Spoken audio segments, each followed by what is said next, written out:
I couldn't move, I couldn't stand up, I couldn't sit down. I had to just, I don't know, shout.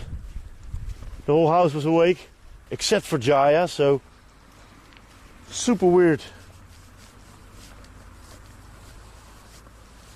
Yeah, there's definitely fluid in alcohol, that's 100% true. But, you know, it's not really hydrating. On later, your body still needs to get the toxic alcohol out of your body, you know, so it's better if you drink a lot of water then. And normally, if before I go to bed, I drink a bunch of water, but yesterday I just didn't. Yeah, it's just all little factors where you just make it yourself, yeah, happen kinda. So, I didn't hydrate it yet, guys. Cheers.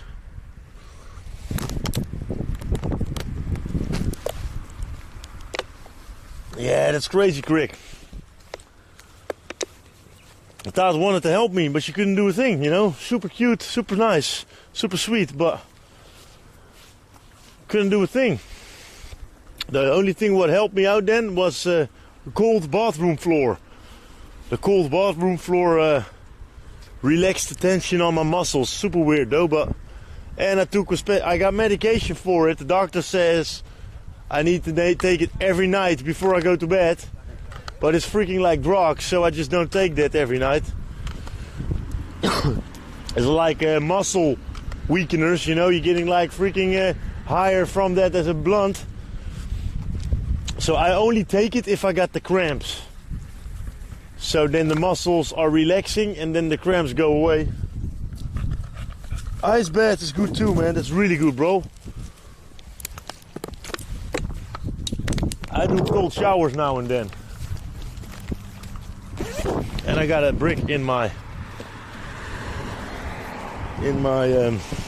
shoe, a rock grit in my shoe.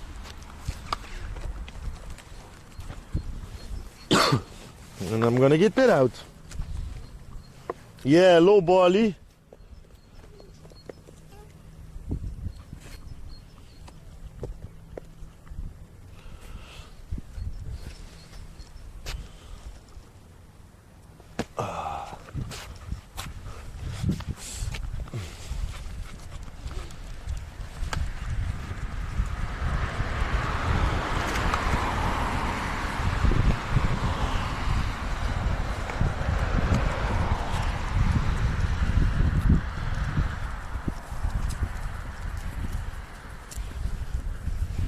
Hello, Party Bacardi. You're on a roll today, bro.